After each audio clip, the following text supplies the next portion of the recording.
The number of students overall? That essentially will fall into the eligibility to get masks. I don't have that number offhand. If you could just address students directly. Sure. You want me to address students? Yeah, just a message to them. Absolutely. So, students, we are going to have the best year ever. I know that this has been really difficult, but if you haven't been vaccinated, please get vaccinated. But we are ready. We're ready for you. We're anxious to have you every single day in our classrooms, and we are going to make this the best year that you have ever had. I promise you that. For clarification, on buses, when you say masks are still required, is that for all students or only students who are not vaccinated? It is for everyone. It's a federal guideline. At any public transportation, you still have to wear a mask. So we're going to follow the federal guideline. So will school districts be putting their own mask procedure in and then reporting it to RIDE, or do you have deadlines for that, or? Well, they're going to create their own procedures, and they will be putting it up publicly so that families can know. And then they will be reporting it to us. No mandates? There are no mandates from the state? There are no mandates. These are recommendations of what the districts need to do on their local level. So districts are not required to have masks for unvaccinated children? There will be a policy put in place by each one of the districts, and for kids that have not been vaccinated especially. So there will be a policy in place. They have the option of not requiring. Well, this is something that's done at the LEA level. We no longer will have the ability to require things as we had in the past, as you all are aware. What about unvaccinated teachers?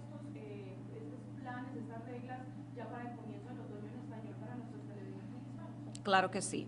En el otoño ya vamos a regresar todos los niños, todo el tiempo. No va a haber virtual, solamente va a haber instrucción virtual si los padres necesitan, si el niño está enfermo, está en cuarentena, pero no se va a requerir eso de los distritos. La segunda cosa que ha cambiado es que en los autobuses los niños tienen que ponerse la mascarilla, pero entonces la distancia que existe, que existía en el pasado, no va a existir. Podemos poner todos los niños en el autobús. Todos los distritos tienen que tener una póliza para las máscaras para los niños que no están vacunados. Pero nosotros estamos listos, por lo menos los padres, por favor, si los niños tienen 12 años o más, por favor, vacúnenlo. Tienen que vacunarlo ahora para que puedan entrar a la escuela y no tener que utilizar la máscara.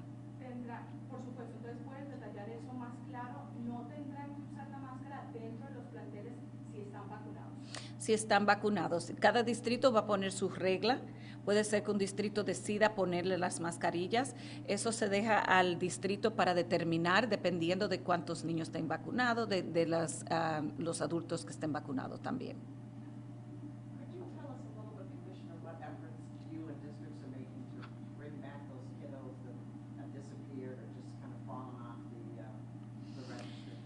Yes, so part of our ESSA requirements is we put out a plan, our LEAP plan, and in our LEAP plan is getting those kids back. So every district has to have a plan on what they're doing to get the kids back. I can tell you from the districts that I do know, they're knocking on doors, calling, flyers, hiring. I know that in Providence, we will be hiring actually community members to go out into those homes, to knock on the doors, to make sure that we get those kids back, because there's a high percentage of students that we have just not been able to communicate with. Do you have a statewide, I know Channel 12 had that great story on the Providence. Do you have a statewide number for how many kids are, quote unquote?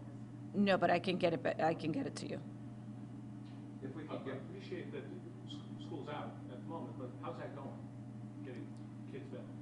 Getting kids back? Well, so I'll tell you this much. So getting kids back, we'll see what September looks like, but we have communicated with everyone at this point.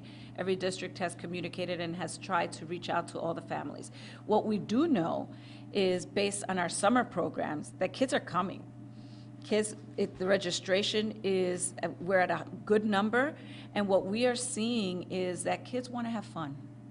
The enrichment has been the part that they really are pushing for, the athletic piece. They really want to enjoy the summer. They're taking the governor's recommendation. and enjoying what the summer will look like, but the attendance is high there. So there's an excitement about still being part of something organized, and obviously there's still instructional pieces there as well. Comisionada, por último, un mensaje a los padres de que ya están preparados, que están listos, que sabemos que todavía hay muchos que están preocupados y la importancia de que los niños regresen a los planteles. Bueno, sí, quiero decirle, yo tengo 2 hijos, el mío tiene 13 años, el grande, y se le dio la vacuna. Ellos están listos, ya ellos no, tenemos que volver a la escuela, tenemos que volver a la normalidad. Los niños aprenden mejor cuando están con sus maestros, con sus amiguitos, eso es parte de lo que es la instrucción. Por lo tanto, vamos a irnos preparando, vamos a tener el movimiento, como nos sentíamos nosotros comprando la mochila, listos para empezar el año fuerte y una comunidad unida. Por lo tanto, por favor, no tengan miedo, prepárense. Guerra avisada no mata soldado, nosotros sabemos, ¿verdad que sí? Pues entonces, preparémonos, preparémonos. I have a question in terms of whether students are vaccinated or not.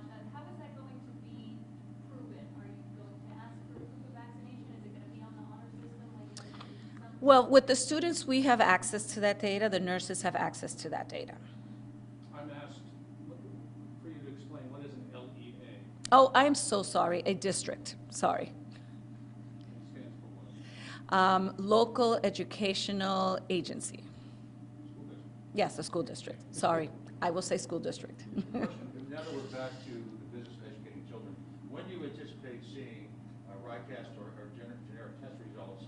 And will there at least be a conversation given this year between you, the governor, and the legislature on things like vouchers or educational scholarship accounts? So we will have the RICAST, we just finished administering the RICAST, we extended the window this year. We will have those scores available to the districts in the summer, and we will have those close to the beginning of the school year publicly available. We have not discussed anything else. We have just discussed getting the students the support and the help that they need, looking at those scores. All right, and the question, follow-up, South Kingstown, there was a great deal of controversy on multiple levels. You had the now statewide raging argument about critical race theory.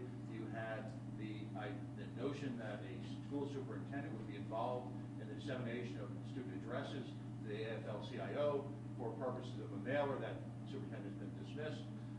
What do you have to say about all of this mess that, and by the way, also there was the voluminous APRA request that started this mess, the lack of communication between school districts. This is taking the state by storm, all of these issues. What are your comments on that? Well, you said quite a few of them there. So in South Kingstown, I have spoken to the superintendent. I know that there has been a lack of communication, and I think that they have to work on that. That's at the local level. In terms of critical race theory, I think that there's a lack of understanding of what it actually is and what we're doing in our school systems. And the APRA, you know, we follow the rules. If we get APRA, we follow the rules. But I think that there needs to be a dialogue so that we understand.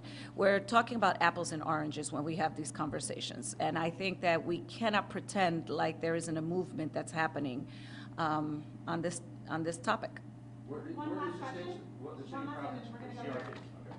So, you know, obviously it was a tough year on teachers, on staff, on administrators. I know all about the incentives in Providence for some principals, all that. I was talking to some superintendents and they said, you know, nowadays some supers stay 3 to 4 years and they go to the next place. And, you know, it's tough on staff. What is the state doing to, you know, keep people around in every district? I know it's a district job too, but. Well, it is a district job to keep it locally. We have tried to recognize everyone that has done this work.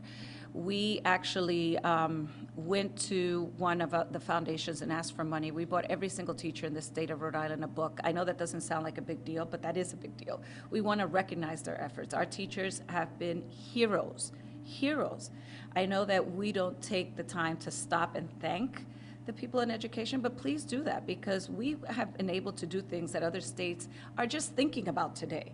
So we do want to recognize them, and this has been a tough year, but it's been a tough year for everyone. And what we want to do is, what I've realized in Rhode Island is get on that boat together, row in the same direction, and help each other be successful. So we want to thank everyone, continue to work, and find ways that we can elevate the work of the teachers, as well as the administrators that have made this happen. So I think that's a whole state effort, not just the Department of Education.